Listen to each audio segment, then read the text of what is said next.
Buying your next car has never felt more confusing, and the reason for that?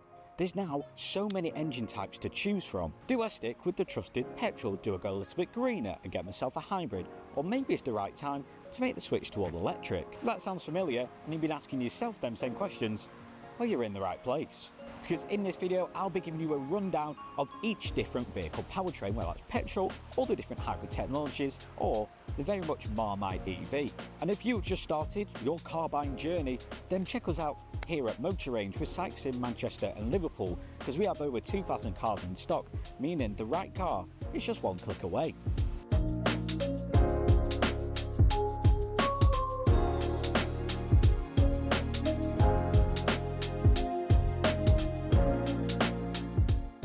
First off, let's start with an easy one. I feel like I don't really need to go into too much detail about this. The petrol car. It's something we've all been brought up with, know so much about, and kind of feels like our safe space. If you're on your car buying journey, the first place you're going to look is towards a petrol car. It almost feels quite comforting. You know exactly what you're going to get. You go to a petrol station to refuel, there's a combustion engine, it powers your wheels, Bob's your uncle. So obviously it seems like the best choice. There's petrol stations literally everywhere. Whether you do loads of driving, whether you do very minimal driving, it feels like the car ownership is so much easier because you know exactly what to do.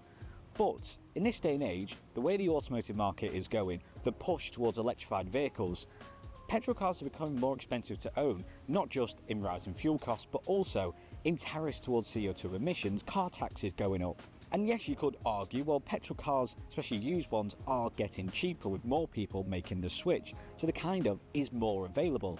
And right here at Motor Range, we have hundreds of cars under £10,000, perfect for first-time drivers or just your everyday runabouts. So yes, petrol might just seem like the best option, the safest choice, but if you go up the gears, you can essentially get a petrol car that's cheaper to run. And that's when a hybrid comes in, and this is where things start to get a little bit confusing on your car buying journey, because it's not a case of one size fits all. There are actually 3 hybrid variants: mild hybrid, plug-in hybrid, and self-charging.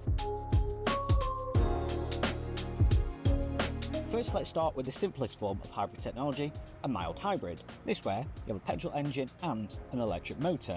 However, the electric motor isn't actually powerful enough to move the car on its own. It essentially is tucked away neatly next to the petrol engine to give it a little helping hand, meaning you get better emissions, better fuel economy, and slightly smoother acceleration. So owning one will still feel like you've got a petrol car. You'll still go to your local petrol station, and the driving experience is practically the same. It essentially means you might just feel a little bit greener, feel like you're helping out the planet more, and also running costs will be slightly less. Next up, we have the full hybrid, and this is kind of what everyone will think of when you hear the term hybrid vehicle, because this is where you'll have a combustion engine with an electric battery. Both work seamlessly together, meaning you don't actually need to charge up, but driving through towns, driving at lower speeds, and your car will drive in full electric. Then the petrol engine will kick in once that electric range has been depreciated, or if you're climbing up to the high speeds during a motorway on a dual carriageway. But as that petrol engine is working, your electric range will start creeping up, and over time it will naturally switch between the two. Ultimately, this is going to keep running costs to a minimum, because if you're someone who doesn't do much driving and actually just does 20-30 miles a day driving to and from work, maybe nipping to shops on your lunch break, then you'll barely be using any petrol at all. So full hybrid just seems like the perfect next step.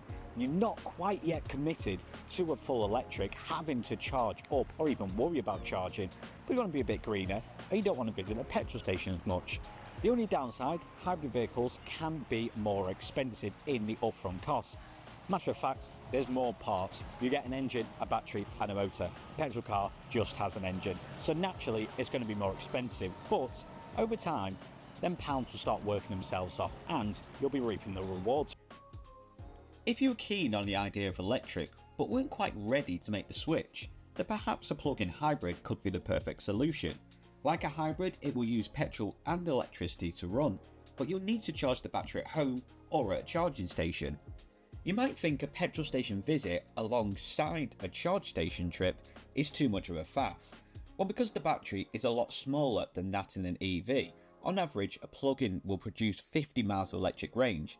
You could get away with utilising an outdoor 3D plug, or simply charge whilst out shopping or at work. The biggest bonus when it comes to plug-in hybrids is its fuel consumption, because nowadays many can produce miles per gallon in the 200s. And last but not least, the EV, that dreaded car type which strikes fear into so many people's eyes, and people just categorically write off thinking charging is going to be too much of a faff. I'm not dealing with that range anxiety, not a chance. But don't actually consider the many benefits of owning an electric vehicle. First off, lower running costs. Electricity is much cheaper than petrol, especially if you can charge at home. Overnight tariffs mean you can charge for about £6 a week. But also, there are less moving parts, you don't have any oil changes, there's no clutch. And with lower emissions, depending on your finance type, you can get lower tax. So if you're someone who mainly needs a car to go to and from work, doing about 50 miles a day at a push, then an electric vehicle just seems like a sensible option. So many vehicles on today's market are going to do 200 plus. That's a week and it costs you £6. Yes, if you're someone who do lots and lots of driving, it could be more of a faff. The public charging network is expanding and it's now easier than ever to find one with so many different mobile apps. However, roadside chargers, especially fast ones, can be expensive, and actually more expensive than getting a tank of petrol. So it's all just about whether you can charge at home, how much driving you actually do, and whether you actually want to experience all electric. It's a completely different driving experience to petrol in the sense that they're all automatic, quicker acceleration, instant torque. If you're someone who wants a nice relaxing car journey, then there's going to be a lot of EVs that might be a bit too much.